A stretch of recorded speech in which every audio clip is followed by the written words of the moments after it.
Hi, this is Brandy Shampoo with the Exploring Expression, and welcome to another Sunday at 7. It is 7 o'clock on Father's Day Sunday. So I would just like to wish my father and my brothers, I have two brothers, and all of the fathers out there a wonderful, wonderful Father's Day. And I hope you're having a great weekend. Um, we here at Exploring Expression have had such a wonderful, productive weekend. We're things are rocking and rolling here. We have several projects, not one, not two, not three, but four major projects in the works here at Exploring Expression that you're gonna want to stick around for. Not the least of which, coming out next month, is our journal, 90 Days to Your Better Expression. It's a guided journal experience, and the book is coming out, and we're putting out a course along with it. So you're going to want to stay tuned for that because that's really going to be something special, and we'll talk about that more in July as we get closer to that. So, Father's Day is such a interesting day for a single mother. A lot of people don't think about single mothers in the guise of Father's Day. However, I did not want to talk about the art of being a mother on a day for fathers. And so it took me a minute to decide what I wanted to talk about today. And I was looking through some old writings because, as anyone knows, if you're a writer, you have pieces of paper and notebooks and binders everywhere you look with bits of writing in it.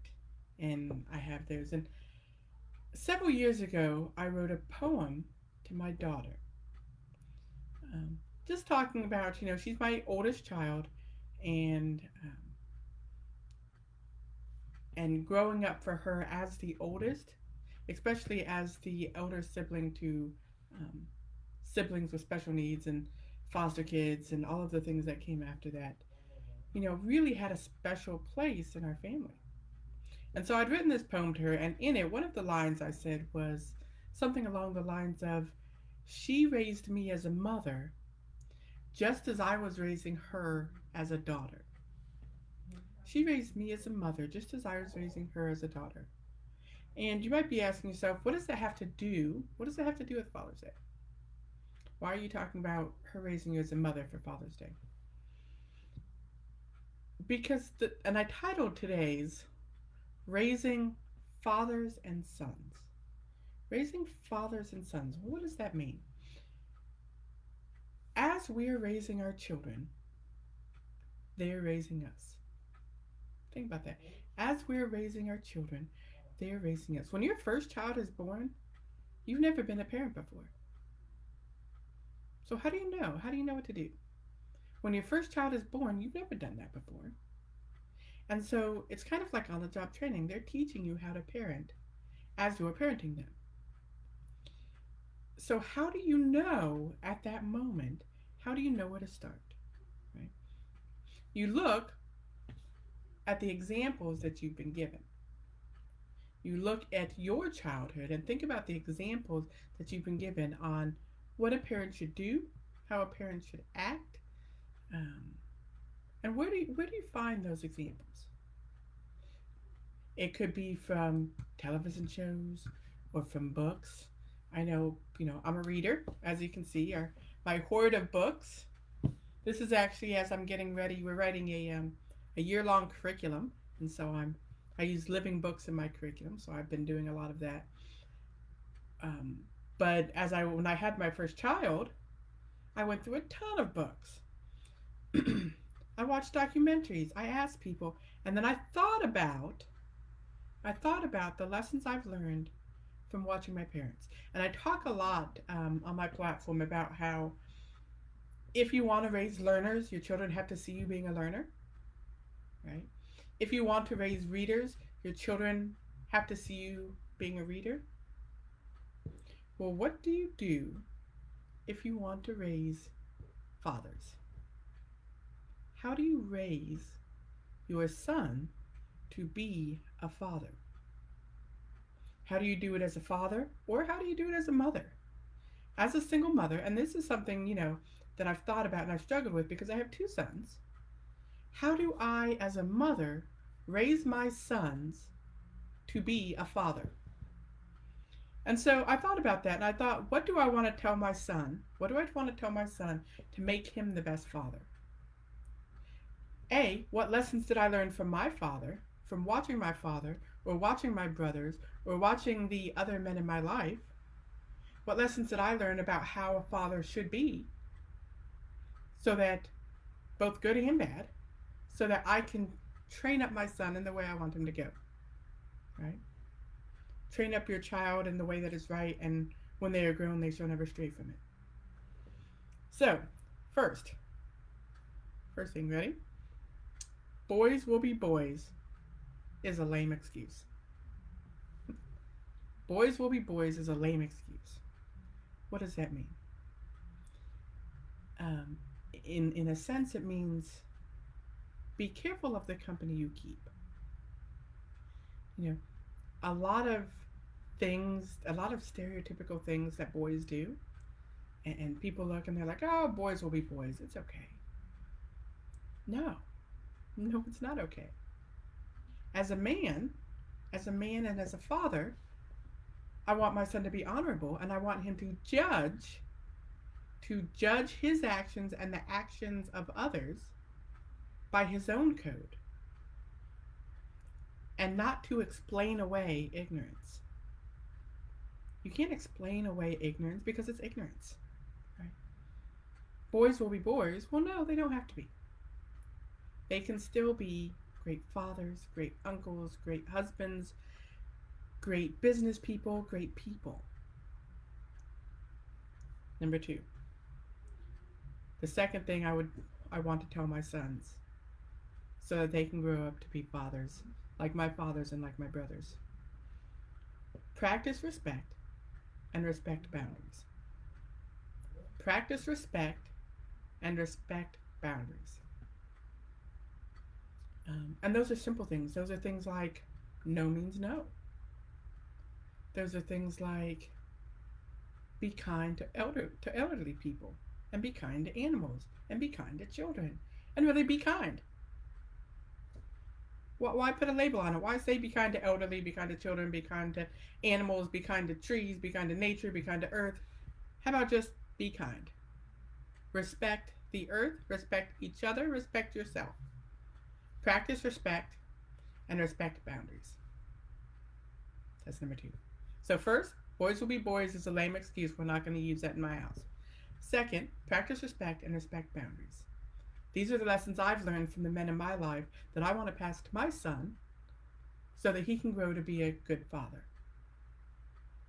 3, and I tell this to sons, daughters, everyone. Aim higher than you think you're capable of. When I first started exploring expression, did I think this was something I could do? Not really. Let's be honest here. It's just you and me. Let's be honest. I really didn't think it was going to do anything. However, I knew I had a purpose and I knew I had a passion. And if I didn't aim for it, I would never make it. If you don't try, you've already failed. And this is what I tell my sons. I know it's hard. My youngest son is in dance and he's trying to learn to do the splits. And the splits is hard. It's hard and it looks painful, and it is painful. And he always says, I can't go further. I can't go further. And I tell him, if you don't try, you've already failed. Push just a little bit further. Push just a little bit further past what you think you're capable of. Aim higher. Aim higher in everything that you do in life than you think you're capable of, because you'll probably hit it. Because I know you are capable of more than you think you are. I say this to my sons and I say this to you. I know you're capable of more than you think you are. So that's number 3. Number 4. No one is strong all the time. No one is strong all the time. And that was a hard one because my father growing up was a very strong man. And that's what I remember him as. I remember him as a strong and solid person. And my older brother, who did a lot of my raising, although he was only a couple years older than me, to me, he was almost parental. And he was a strong, solid person. And so in the moments when I saw them crack, or when I saw them wilt under the pressure, it was traumatic. It was traumatic to me. But I had to understand, and so now I pass on to my sons. No one is strong all the time. Not even me. Not even you. For them. Everyone must rest. Everyone must breathe. Everyone must ask for help.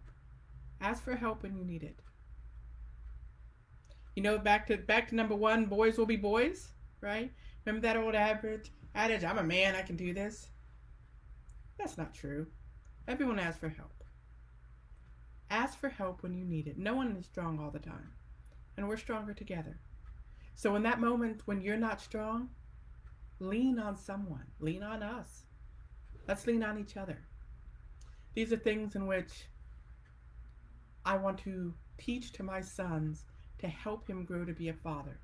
Lessons I've learned from my fathers and the father figures in my life to share with my sons so they'll be fathers. And the last one, number 5.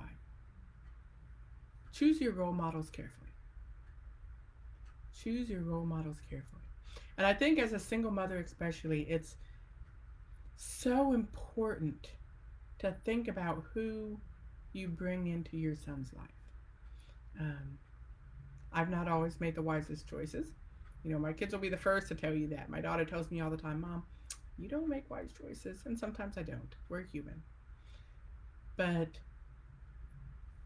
in the absence of a father around, your sons will find a man or a male person to be their role model. Choose wisely who that's going to be. And I tell my sons as you grow, and I tell my daughter this as well, you know, as you grow, it's natural to look for people to emulate. That's how we learn. That's how we learn, is to find somebody who knows what they're doing and do that, right? That's a conversation for a whole nother day, but the best way to learn is to find somebody who knows what they're doing and do that. But make sure that you find somebody who is doing good things. Who is doing good things. You know, what kind of father do you want your sons to be? You want them to be good. You want them to be honorable. You want them to understand that that the role of a father and the role of a mother and the role of a family member is something to cherish. You know, I cherish every moment that I can talk to and I can be with my father, even when he's irritating me, which sometimes he is, and sometimes I irritate him. We're family, and that's what families do, right? What's that they say about fish and family? They both stink after 3 days. That's the end of this. But they're your family, and that bond is special and should be special.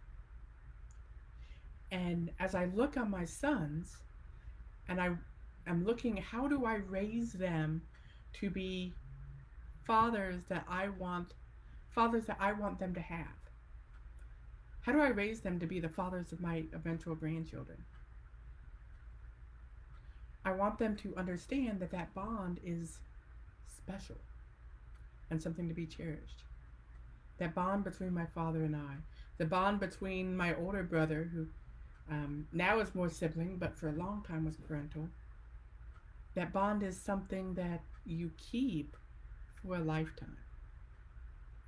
And so treat it with respect. Treat it with respect. So these are the things that I would share with my sons. There are 5 of them. Boys will be boys is a lame excuse. We're not going to use that anymore. Practice respect and respect boundaries.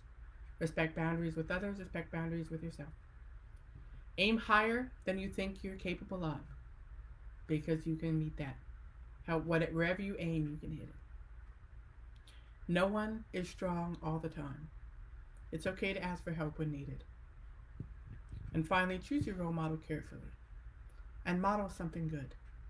And model something good. So, with that, I hope you are having the best and blessed Father's Day. And be sure, if you got something out of this, to like and share it. Share it with a father or a brother in your life. Share it with your sons. Share it with each other. And come back, set your notifications, and come back and join me next week, Sunday at 7 o'clock p.m. Eastern Standard Time. And again, my name is Brandy Champeau of Exploring Expression. If you don't know, or if you missed it, I help parents and educators become the very best expression of yourself so that you can make learning fun, easy, and natural, not just for your children, but for yourself as well, because you deserve it. Until next time, I'll see you later.